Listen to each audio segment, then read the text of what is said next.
What is up, you guys? It is your girl Ali, or Ali Bug, whatever floats your boat, whatever tickles your pickle. And here on this channel we do all kinds of things, and today's video is a continual of the new beginner's guide that I started.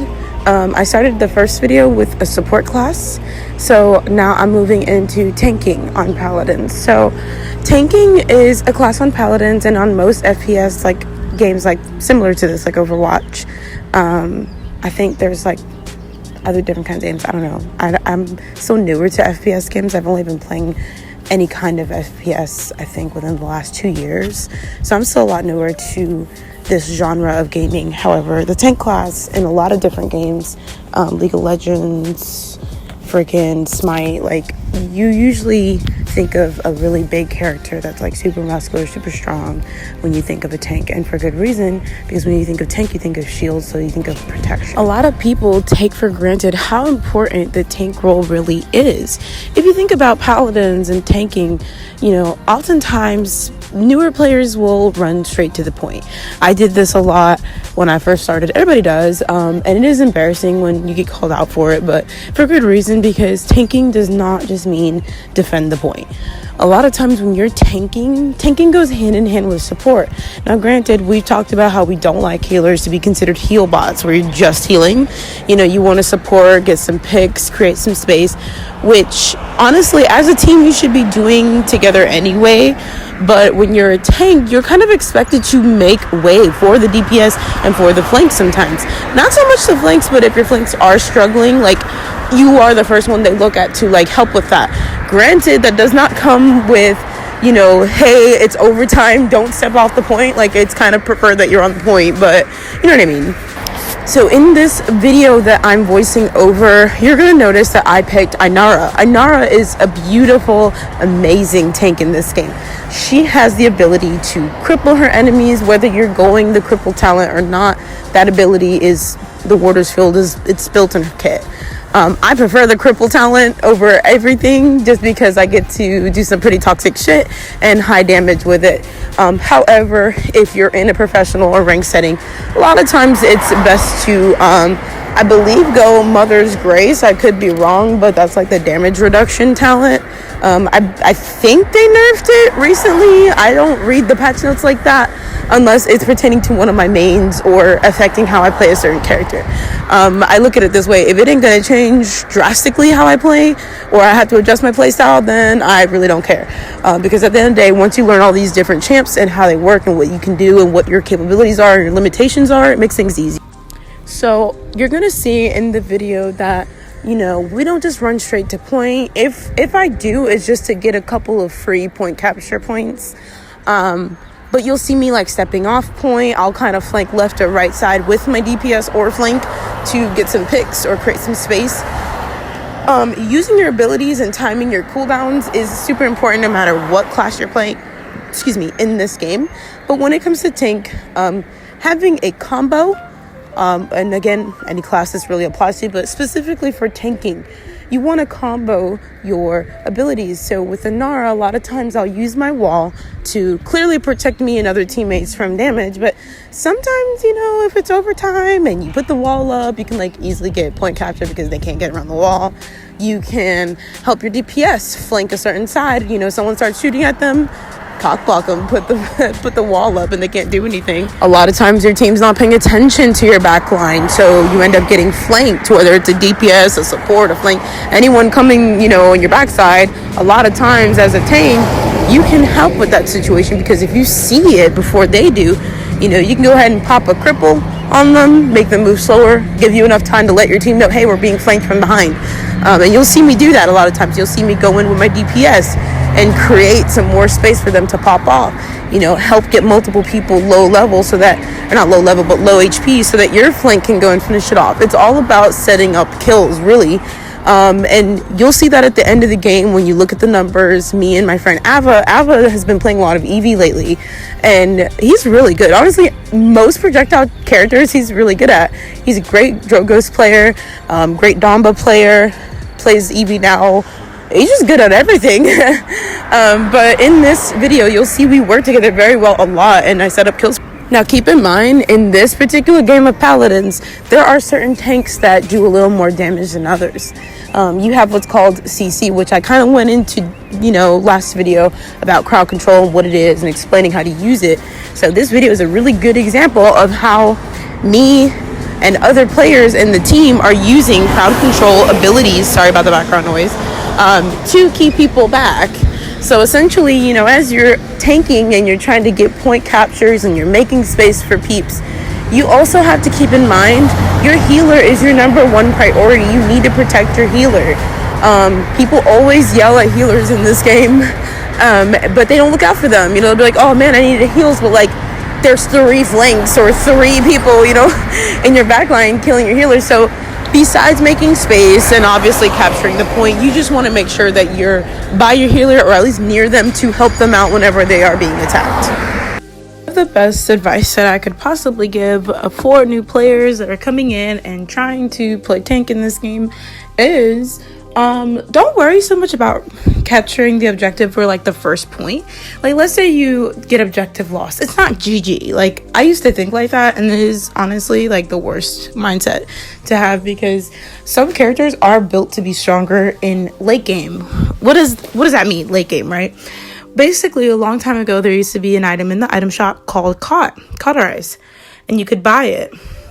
Well, now they've changed it to where Cauterize scales over time in the game. So what that means is that certain characters, tend to pop off or have more of an effect later on in the game versus in the beginning of the game, which is super important to note. Going back on communication when you're tanking, it is super important to let your damages and flanks know about patterns. Now, I did mention this a little bit in my previous video as a support.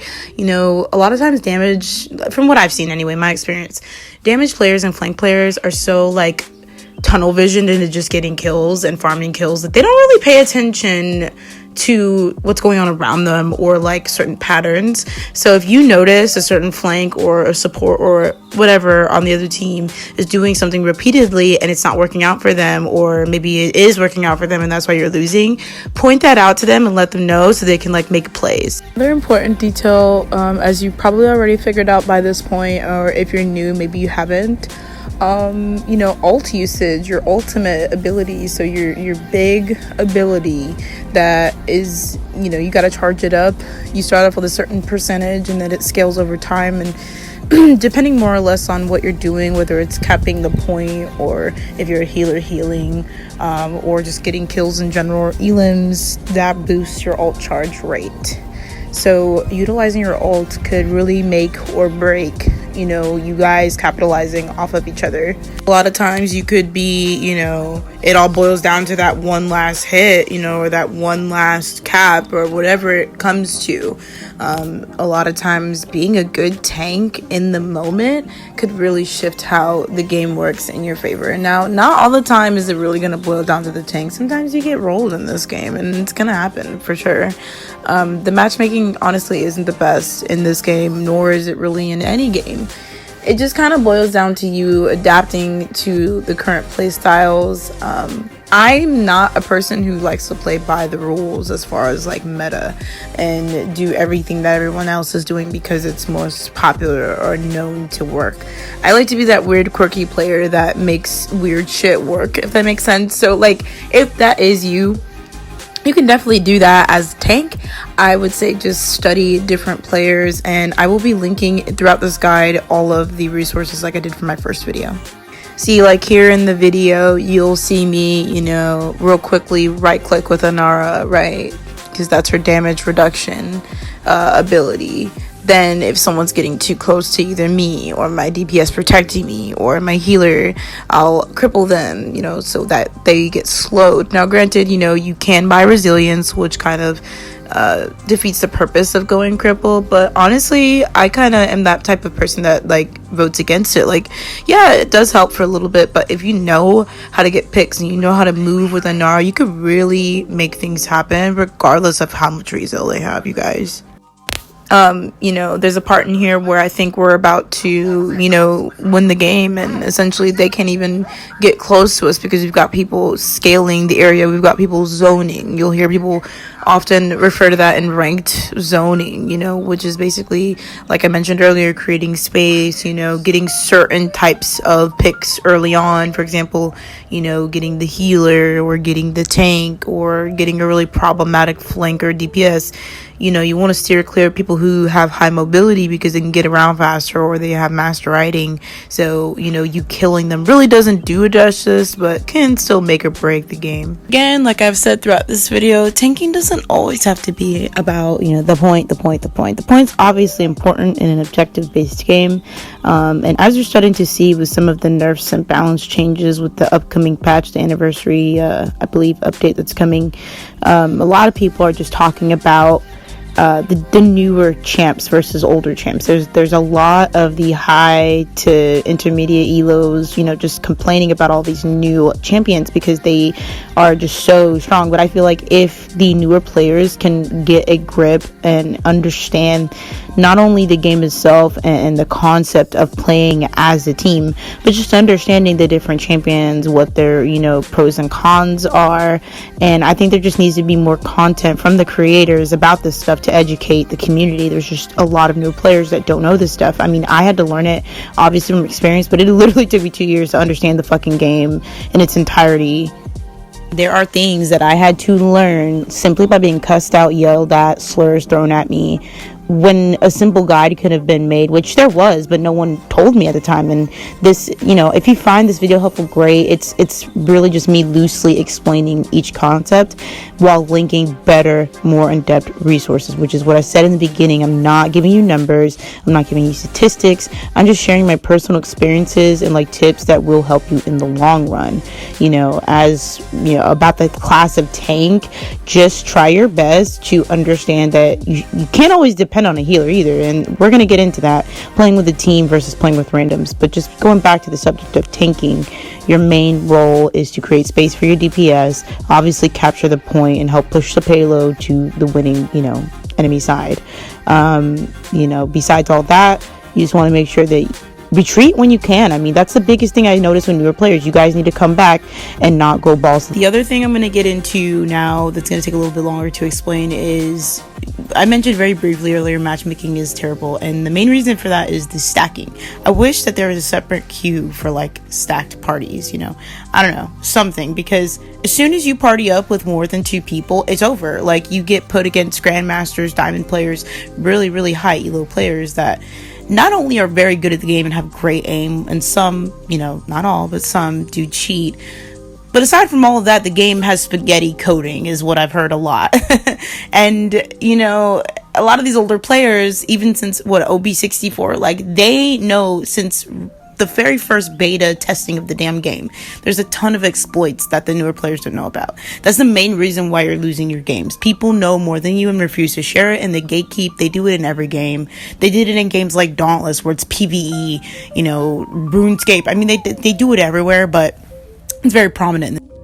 One thing is, you have to just understand that when you're playing with randoms, like, nobody's obviously in communication with each other, so you can't really hear each other, you know, you can't really discuss things. And I mean, for good reason. People used to yell very like racist, fucked up things, like xenophobic, homophobic, you name it, ableism. Like, there was just all kinds of crazy shit that people were just, you know, spouting through comms. So for obvious reason, the comms aren't the best in the game. I think if you are in the same party with them, you can hear them, but if not, like, they make it to where you can't hear them. And like I said, for good reason. But just try to like have a basic understanding about the game in each class, and you'll have a better time with randoms. You'll even be surprised when certain games work out. I know I am.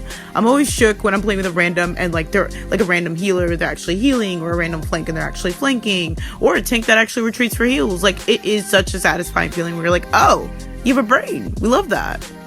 Besides all of the important things that I just went over, you have what's called a point tank and an off tank.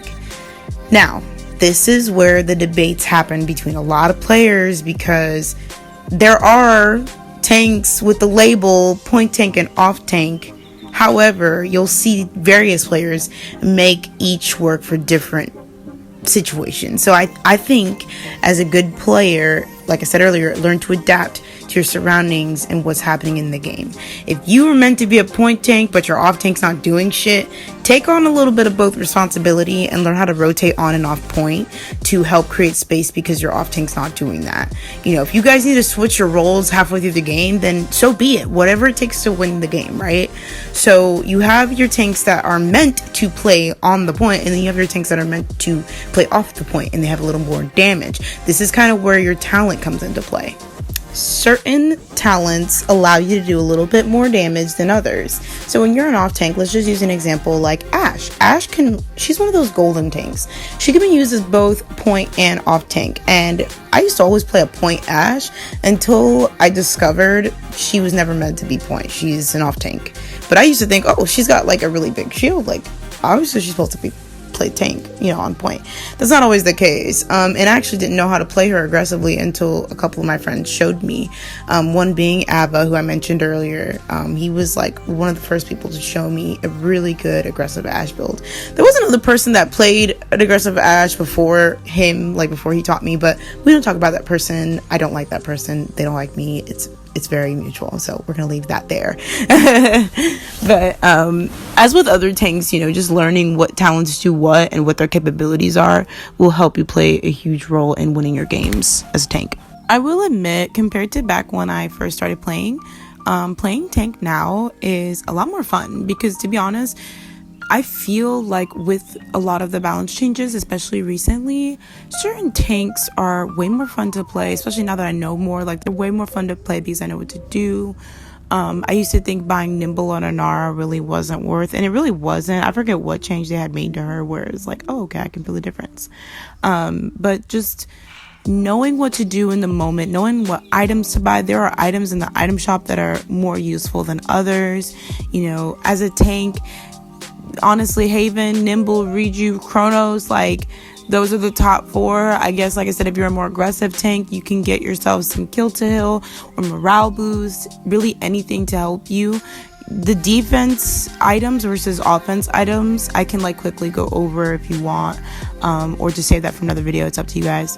I know for me, like my go-to, depending on what tank I'm playing, if it's a Nara, I usually try to speed up, you know, her as a whole. She's rock mama, you know, we all know that. And so I try to max out Nimble as fast as possible. Then probably like Haven. It depends on what I'm going against. If I'm going up against a comp that's a lot of CC, like I'm gonna rush Rizzo as soon as possible, probably even before I get Nimble, to be honest with you. Sometimes you gotta make a sacrifice. If you're a person that I always buy so and so items because this works for me, that's kind of where I'm at, and that's where we're wrong. We a lot of times, you know, are so hard-headed and stubborn, and we just like, well, this works for me, so I'm going to do this. Okay, but if you are presented with a whole team of counters, like, you do have to adapt and buy certain things differently. And again, I had to learn that the hard way, but you guys will see in your games, like when you come across certain comps, you have to know right away, okay, that's a Pip, or an Eevee, I need some Rizzo. Oh, that's an Io with a dog that's going to stun me for 5 seconds. I need Bulldozer for that shit. You know what I mean? Like, there's certain things you need. But that is all that I have for you today. If you enjoyed this video, definitely let me know in the comments below. Comment what kind of things you'd like me to make videos on when it comes to Paladins. This guide, again, is a very loosely explained guide. I will be linking the same resources that I did for my first one, so you guys can check out other creators that make very, very good in-depth videos about how much damage a certain character does, or how much damage reduction you can get if you combine certain cards. The card system in this game is super unique, and a lot of people make videos about that. So if you'd like me to talk about certain cards, I can do that as well. Again, I'm non-meta, so a lot of the stuff that I run isn't really like popular.